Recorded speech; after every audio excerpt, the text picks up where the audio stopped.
You're calling from Skype. I don't have a name. Could you tell me your name, please? Hi, Michael. This is Jay-Z. Hey, man. Hello What's to going on? Matt and Kelly. Oh dear, the line is absolutely terrible. Is this your first time calling in?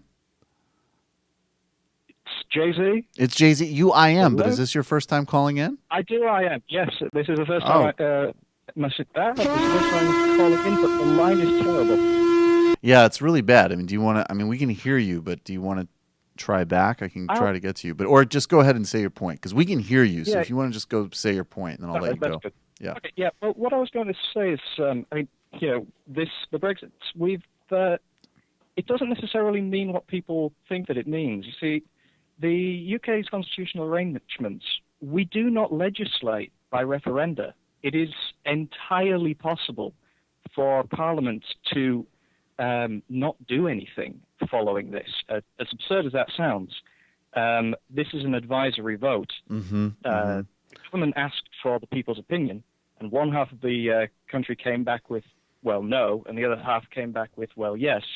It's tremendously helpful advice. Perhaps the more important thing that it may show, though, is potentially the breakdown of some of our electoral alliances. Mm-hmm. You see, as you saw with the sort of progressive left of the metropolitan cities all going towards Remain, while the sort of traditional Labour heartlands of the post-industrial parts of the south and the whole of the north, with the singular exception of one of our largest metropolitan cities, Newcastle, Right. everything went for leave. This is a great step into the dark. I mean, we literally have no idea as to what's supposed to happen. Yeah. But one of the things which is perhaps really quite curious about this is that David Cameron may have actually prevented anything from happening by stepping down at the time that he did and in the way that he did, by not actually launching the Article 50. Yeah. Article 50 is the actual process by which the actual separation begins. And what and as far as I understand, David Cameron campaigned and he said, no matter what the result is, I'm not going to resign. And even though I strongly oppose it, leave, I will trigger Article 50 as soon as if the leave vote wins. When the vote happened, he did precisely the opposite. He said, in a couple months, I'm out of here because this was, in some respect, this was a referendum of my leadership because I did think that this was fundamentally in the national interest. And I'm not triggering Article 50 because, and this was actually a great, to David Cameron's credit, this was a really nice kind of, because, Boris Johnson stuck a shiv in him. I mean, this was like the ultimate just sort of, from Boris Johnson's perspective, I mean, there's a lot of variables that I think we discussed with Bashkar, and this is a fascinating story. But from the perspective of just inside the Tory party and what Boris Johnson was doing is he was just using this as an opportunity to steal the crown from Cameron. In fact, there's reports and articles, I've read that in some respects, Boris Johnson is actually a bit more kind of instinctively pro-European than other parts of the Tory party. And, he saw it. So it was a very cynical move. And what Cameron did, which is kind of brilliant in a way, is and I don't know what his motivations are, but what he basically did was he was like, look, there is going to be fallout from this, most likely. I mean, there already is, obviously. Mm-hmm. But when the process is actually triggered, Boris, you're going to own it.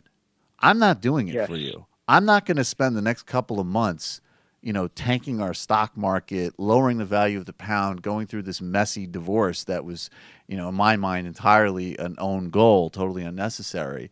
And then you get to come in as prime minister, potentially clean up my mess, and, take a bunch of credit for things when, they normalize in some fashion or another. He's basically said, no, fuck you.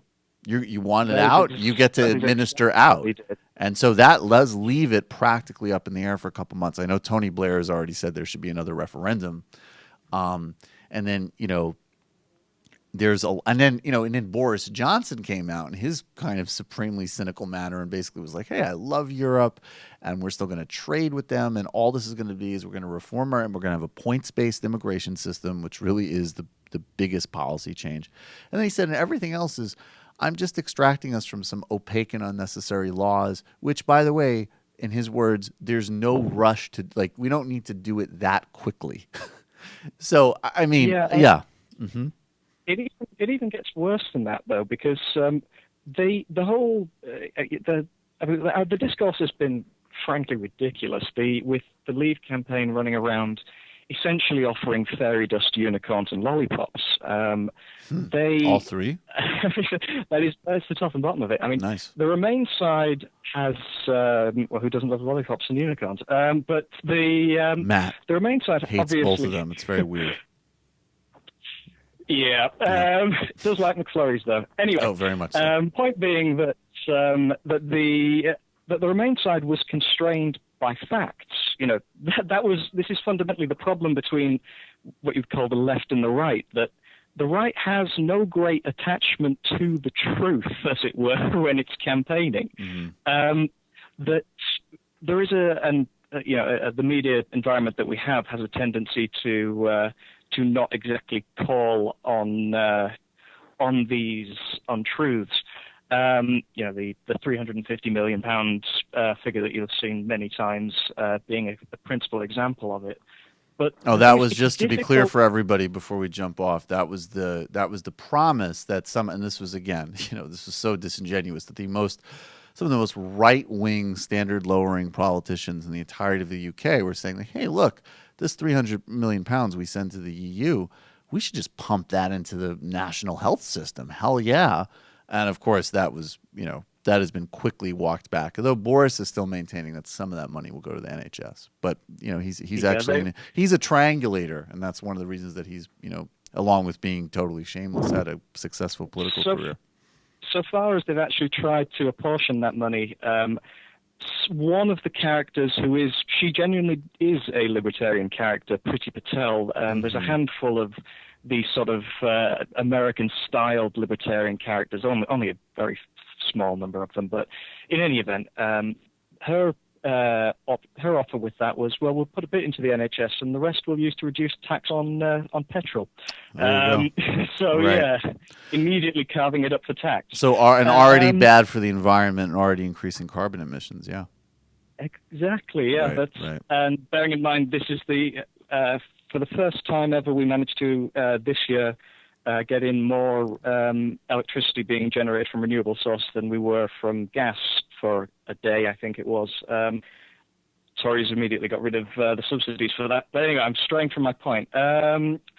So, yeah, it is very difficult to make a positive case for the EU because all of the things which it has got are bound up in problems that it also has. I mean, you can make the more apocalyptic claims that we have had peace in Europe for longer than at any other point under it.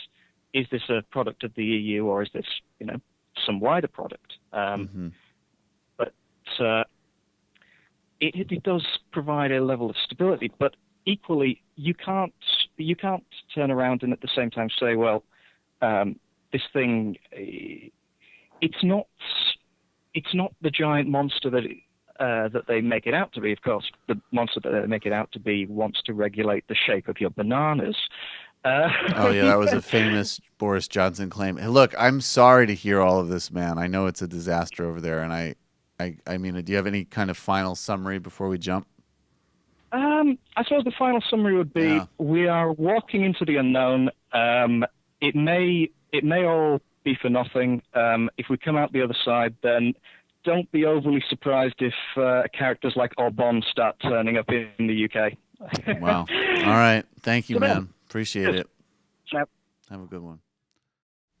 Hello, you. I'm Sam Seder. Looking for smart progressive talk that is occasionally amusing? Well, subscribe to our YouTube feed. Subscribe to our podcast. Like us on Facebook.